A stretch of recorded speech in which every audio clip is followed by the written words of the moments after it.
Giving me this opportunity to talk about the confluence of data science, sustainability, and ethics.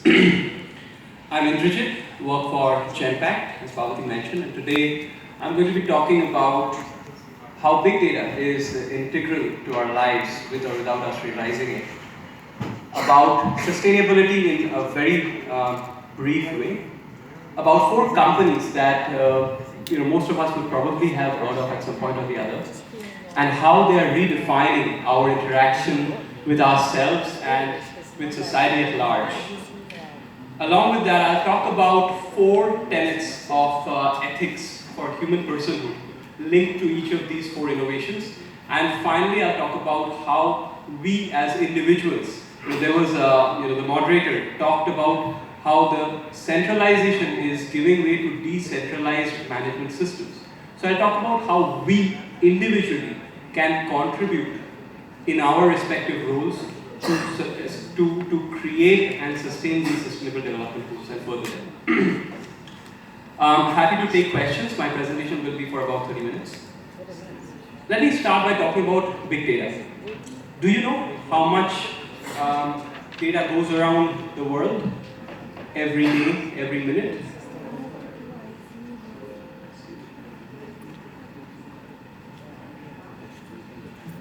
Talking about in 2018, for example, the weather was asked by people around 18 million times in every internet minute in 2018. So that is a kind of information transfer that's happening globally. 13 million messages were sent and 4.3 million YouTubes watched in 1 minute. What does it look like for a day? 0.5 billion tweets. 65 billion WhatsApp messages. Google processes 20 petabytes of data every single day. That's 20 million gigabytes. By 2020, we are going to have a total cumulative data of 44 trillion gigabytes. And by 2025, we are looking at 463 exabytes or 463 billion gigabytes of data globally. That's the equivalent of 2.1 million DVDs every single day. That's the kind of data we're talking about. Okay, a lot of data. Now I'll talk very briefly about sustainability. We as individuals interact with different forms of nature, society around us. We interact with ourselves, our thoughts, we interact with society through our businesses, through our profession, through our families. We interact with the world, with nature, with non-life, and with current focus on external world beyond the earth. We are looking at pushing the frontiers of space. We are looking at the universe. What does it mean?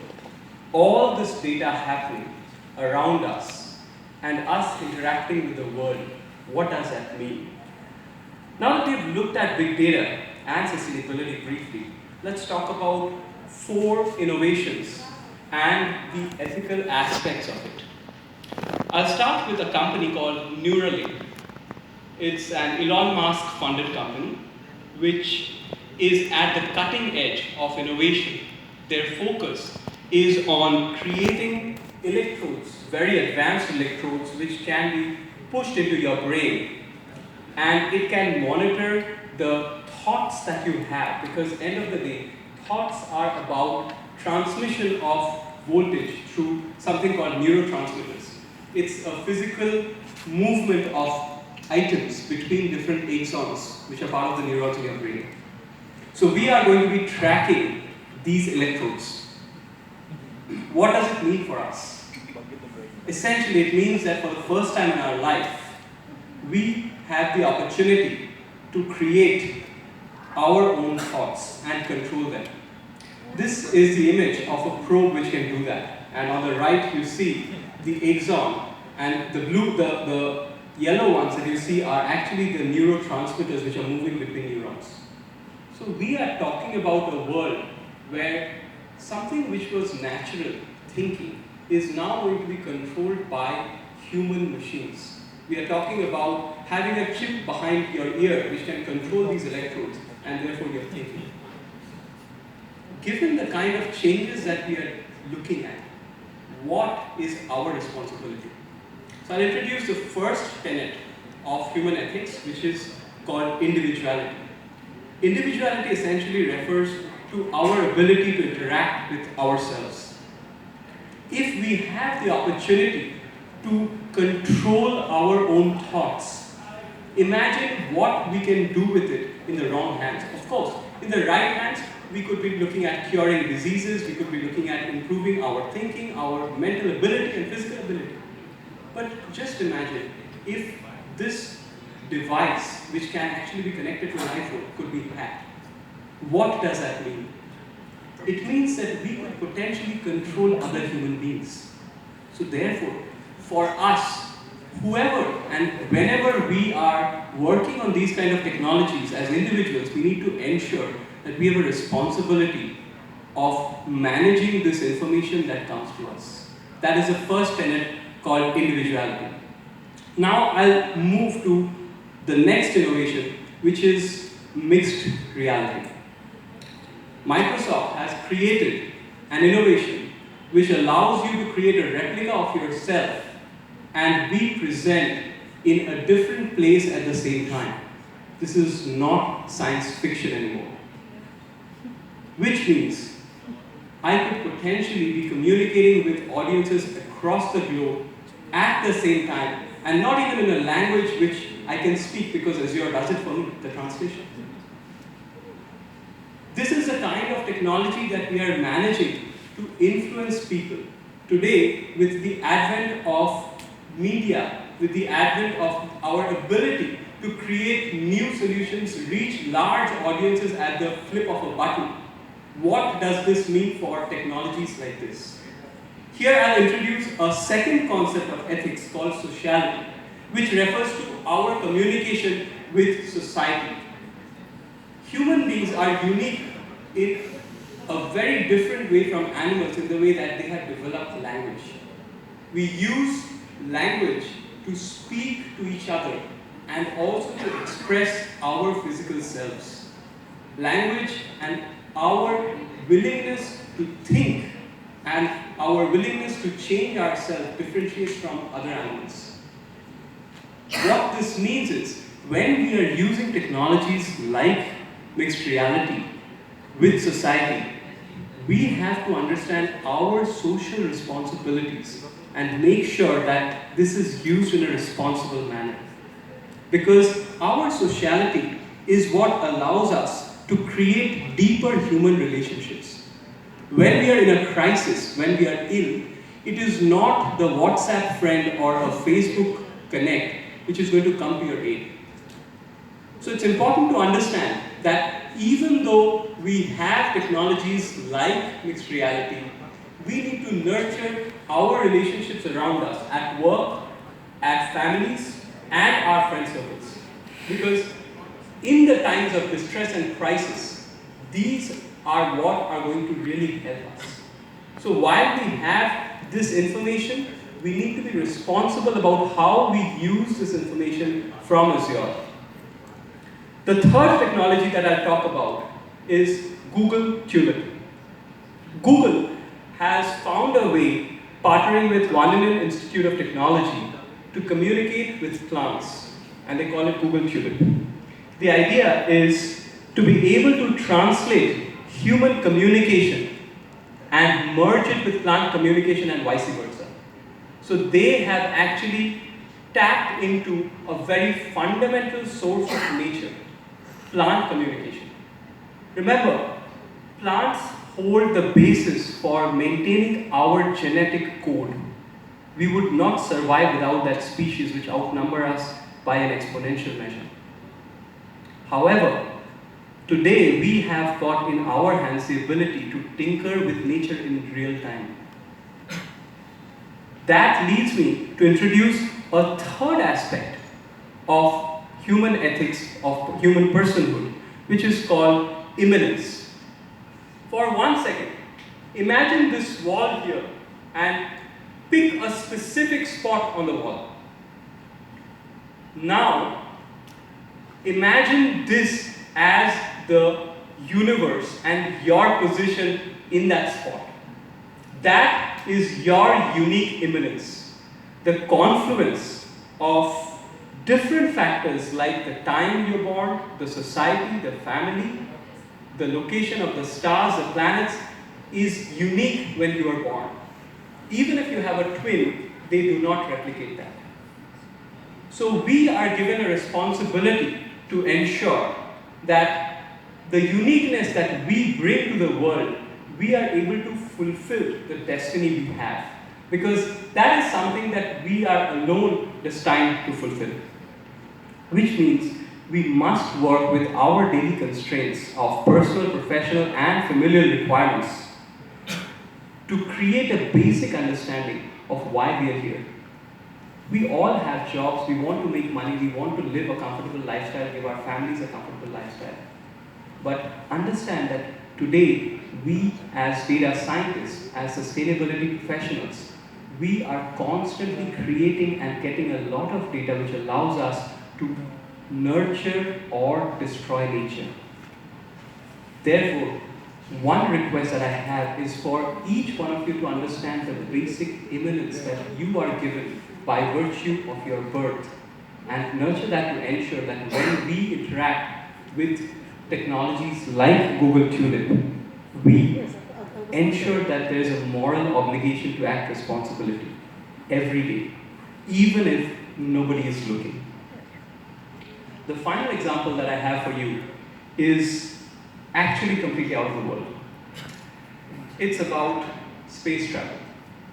Blue Origin, a company that Amazon has built to enable humans to colonize space.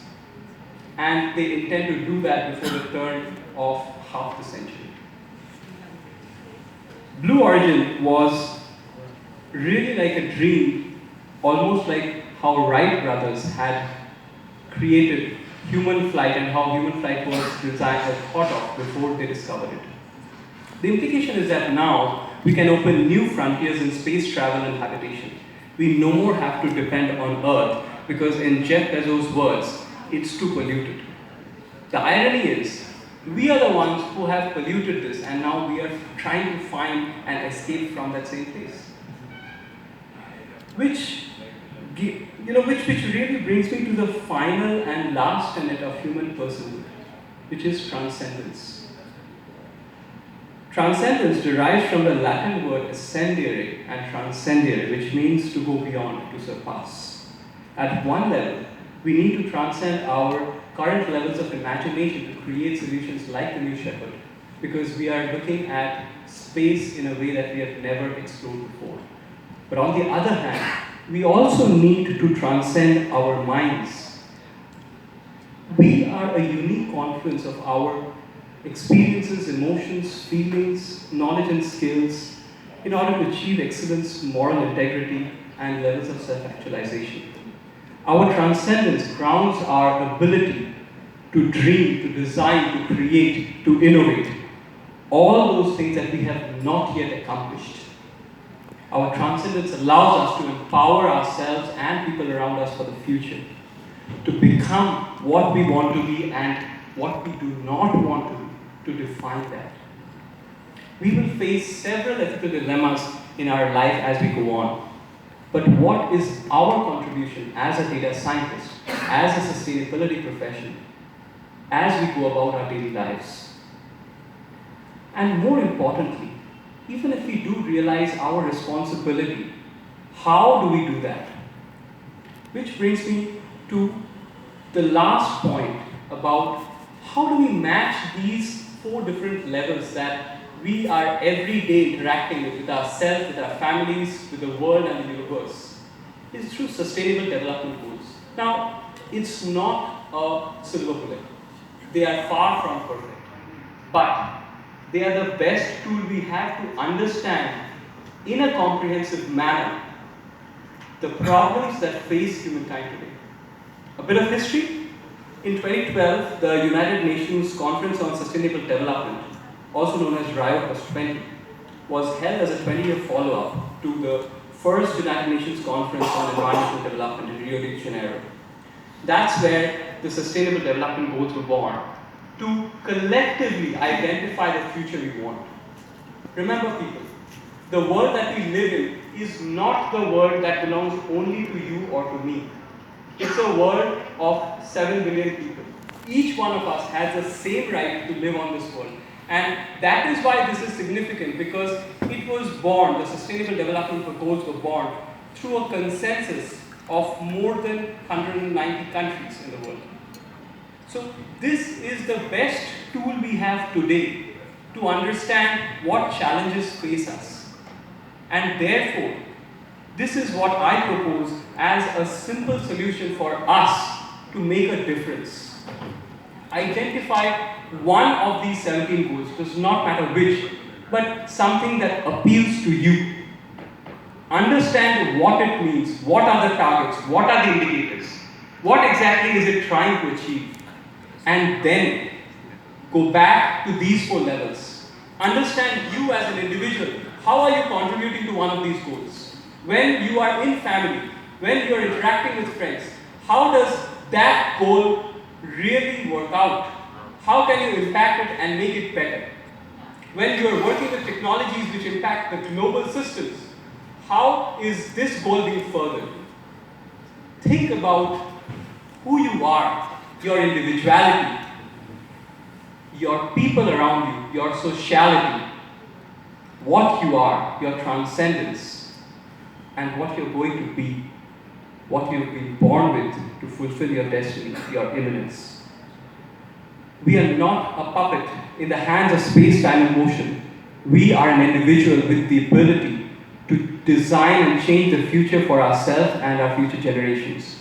We can do this by trying to go beyond our immediate needs and convenience and use all the information we have, the big data around us, to create the kind of world that we all want to live in. A world which is healthy, a world which is not about just me, a world which supports your family as well as people that you care about.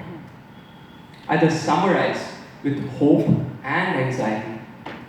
With the explosion of information and communication at our disposal, we are running short of time. Climate change is a reality today which we see around us through the difference in climatic conditions, through the crises that are before us in the form of weather changes, in the form of floods, famines. So it's real. Our choices will decide not only who we are, what we are, but what we as a collective world can become. And it's up to each one of us individually to decide what information is relevant to us and take that information and use it for the common good. I summarize with a shloka I learned way back in school. Udyamen hi siddhyanti karyani na manorathai nahi suptasya singhasya pravishyati mukhe mriga. Action and not desires lead to outcomes. Just as a lion's prey, such as a deer, does not enter by itself into a sleeping lion's mouth. Thank you, ladies and gentlemen. Have a good evening. Happy to take any questions. Wow, that was such a powerful message. Any questions?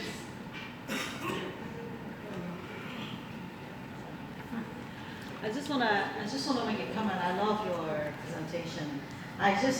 What you're saying reminded me of what's going on in this AI world, where there's a competition between US and China and competing on, of course, data is the fuel for AI and to dominate the world.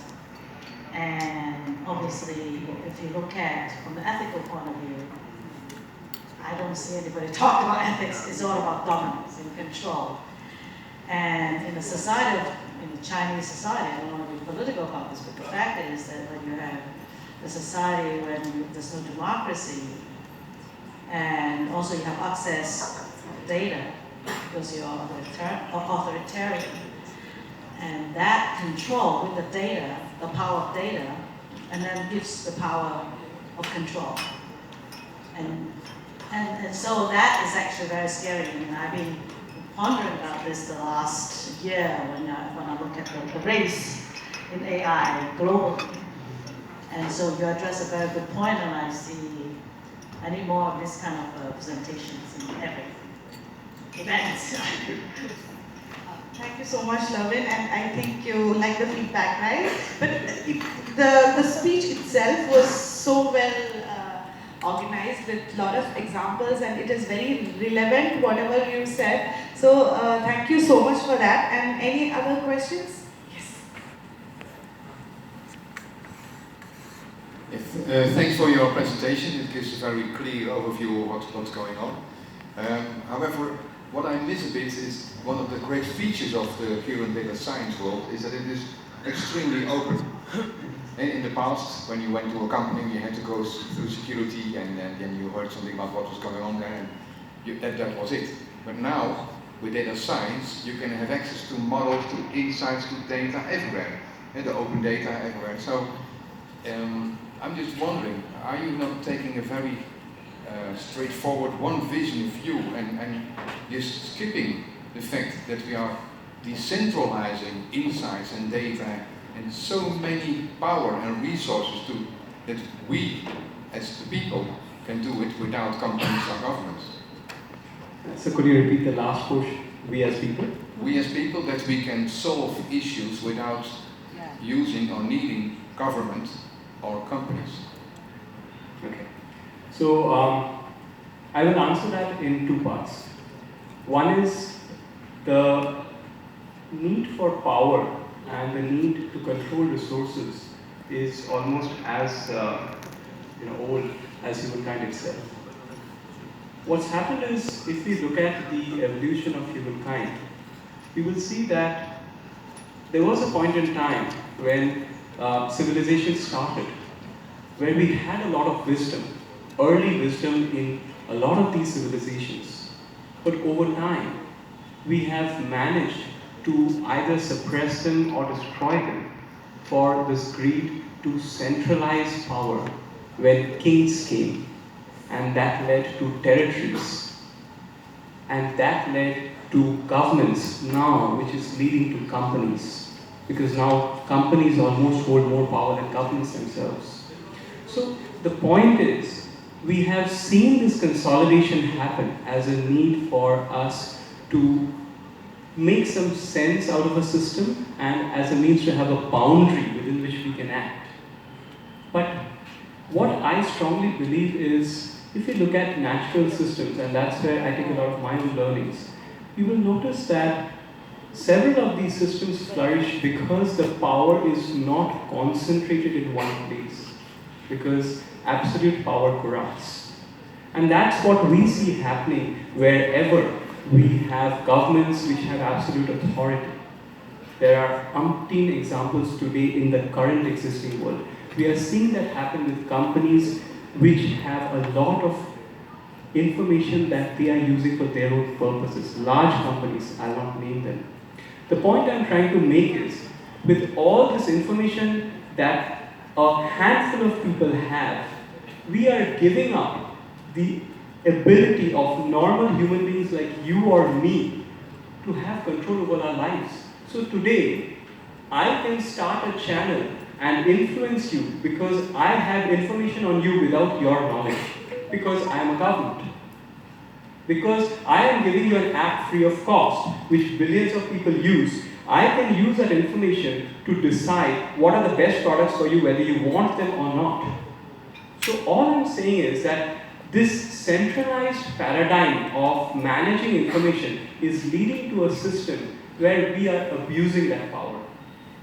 My humble submission is that if we are able to create systems, and we have had such systems, whether it's in the Chinese civilization, whether it's in the Indus Valley civilization, whether it's in the Egyptian civilization, we have had a threshold where we had groups living in harmony.